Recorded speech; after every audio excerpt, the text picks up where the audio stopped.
Assalamualaikum warahmatullahi wabarakatuh. Yang terhormat Ibu Dr. Insinyur Vina Sarifina MM selaku dosen pengampu saya.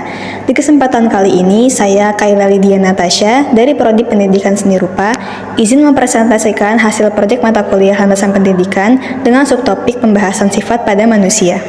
Baik, langsung saja pada ringkasan materi. Sifat pada manusia merujuk pada karakteristik atau ciri-ciri yang membedakan individu satu dengan yang lain. Sifat ini bisa bersifat bawaan atau genetik maupun dipengaruhi oleh lingkungan, pendidikan, dan pengalaman hidup. Kemudian ada learning outcome. Yang pertama akan menjelaskan pengertian sifat pada manusia. Yang kedua menganalisis pengaruh sifat terhadap perilaku. Yang ketiga mengembangkan sifat positif pada diri sendiri. Selanjutnya ada pengertian sifat pada manusia. Sifat adalah ciri khas yang melekat pada diri manusia sejak lahir dan dapat diamati dari kebiasaan atau tindakan yang berulang-ulang. Sifat juga sering disebut sebagai watak atau karakter. Sifat berbeda dengan karakter karena sifat merupakan bawaan dari lahir, sedangkan karakter terbentuk dari pengalaman dan pembelajaran.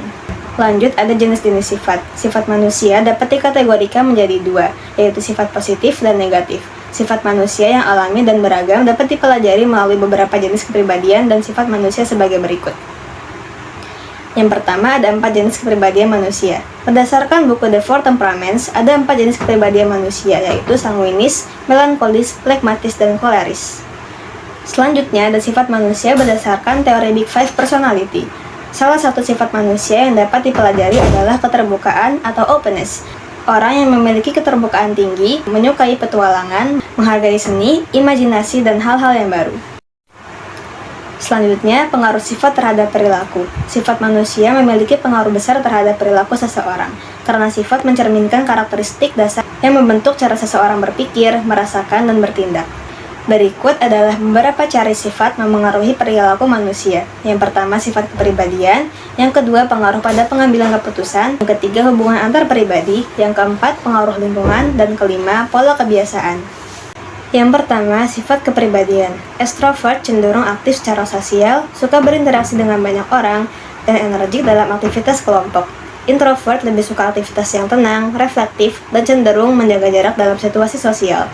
Neurotisme, individu dengan sifat ini mungkin lebih mudah cemas, emosional, atau mengalami perubahan suasana hati. Yang kedua, pengaruh pada pengambilan keputusan. Sifat seperti kepercayaan diri atau self-confidence dapat memengaruhi bagaimana seseorang menghadapi tantangan dan membuat keputusan. Misalnya, orang yang percaya diri lebih cenderung mengambil risiko, sementara yang pesimis cenderung lebih hati-hati. Yang ketiga, hubungan antar pribadi. Sifat penyabar dan pemaaf mendorong hubungan yang lebih harmonis. Sebaliknya, sifat keras kepala atau egois dapat memicu konflik dalam interaksi sosial. Yang keempat, pengaruh lingkungan. Meskipun sifat bawaan memainkan peran besar, perilaku manusia juga dipengaruhi oleh lingkungan. Sifat seperti empati dapat ditingkatkan melalui pengalaman dan pembelajaran dari interaksi sosial. Yang kelima, pola kebiasaan. Sifat cenderung memengaruhi kebiasaan harian. Contohnya, sifat disiplin membuat seseorang lebih konsisten dalam rutinitas, sedangkan sifat ceroboh dapat menyebabkan ketidakaturan. Selanjutnya ada mengembangkan sifat positif pada diri sendiri. Mengembangkan sifat positif pada diri sendiri memerlukan kesadaran, komitmen, dan latihan yang konsisten. Berikut adalah beberapa langkah praktis yang bisa dilakukan. Antara lain, kenali diri sendiri, tetapkan tujuan, latih pola pikir positif, mempraktikkan kebiasaan positif, belajar dari pengalaman, lingkungan yang mendukung, berlatih kesabaran, cari bantuan atau dukungan, dan yang terakhir, mensyukuri kemajuan. Dan selanjutnya ada studi kasus dengan judul Perbedaan Karakter dalam Keluarga. Kita harus mengalahkan dia. Iya, dia sudah mengganggu kita.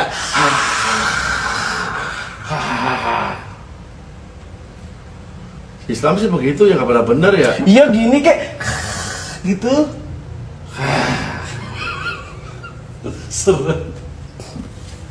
Kita harus memanggil teman-teman kita.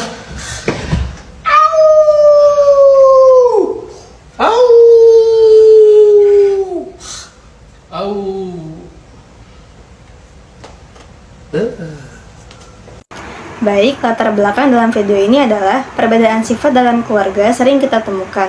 Salah satunya dalam video tersebut terdapat perbedaan antara dua karakter. Perbedaan antara karakter aktif adik dan karakter pendiam kakak. Hal ini dapat disebabkan dari faktor genetik, lingkungan, atau pola asuh. Selanjutnya ada input masalah. Yang pertama, apa yang menyebabkan adanya sifat buruk pada manusia? Yang kedua, apakah permasalahan keadaan mental dapat mempengaruhi sifat pada manusia? Yang ketiga, bagaimana cara membentuk karakter baik pada diri manusia? Lanjut, ada proses penyelesaian masalah. Yang pertama, sifat buruk pada manusia disebabkan oleh kombinasi berbagai faktor yang melibatkan aspek internal dan eksternal. Yang kedua, permasalahan mental dapat mempengaruhi sifat dan perilaku manusia secara signifikan dan dapat mengubah cara seseorang merespon situasi, berinteraksi dengan orang lain, dan memandang dunia. Yang ketiga, beberapa cara untuk membentuk karakter baik pada manusia yaitu menanamkan nilai universal seperti kejujuran, tanggung jawab, disiplin, toleransi, dan kasih sayang. Output masalah, yang pertama, kita dapat mengetahui bahwa sifat buruk pada manusia disebabkan oleh kombinasi berbagai faktor yang melibatkan aspek internal dan eksternal. Yang kedua, ternyata permasalahan mental dapat mempengaruhi sifat dan perilaku manusia secara signifikan. Yang ketiga, kurangnya menanamkan nilai-nilai universal seperti kejujuran, tanggung jawab, disiplin, toleransi, dan kasih sayang. Selanjutnya ada feedback. Yang pertama, faktor lingkungan sangat mempengaruhi terhadap karakteristik seseorang, maka perlu diperhatikan agar kita semua mendapat lingkungan yang baik. Yang kedua, permasalahan mental juga salah satu faktor adanya sifat buruk, maka dari itu setiap orang berhak mempunyai lingkungan yang mendukung. Yang ketiga, untuk membentuk karakteristik yang baik, maka menanamkan kebiasaan yang baik sejak dini dapat membentuk karakteristik yang baik pula. Kesimpulannya adalah sifat atau karakteristik manusia dapat berubah-ubah seiring berjalannya waktu, tergantung pada lingkungan, pola asuh, dan berbagai faktor lainnya. Peran orang tua untuk mendidik pada kebiasaan baik juga dapat menumbuhkan karakter yang baik sejak dini. Adanya kemauan dari diri sendiri untuk membentuk karakter baik juga penting. Hal ini bisa dilakukan dengan mulai membentuk kebiasaan dan disiplin yang baik pula. Dan slide terakhir adalah daftar pustaka yang saya cantumkan. Akhir kata, terima kasih. Wassalamualaikum warahmatullahi wabarakatuh.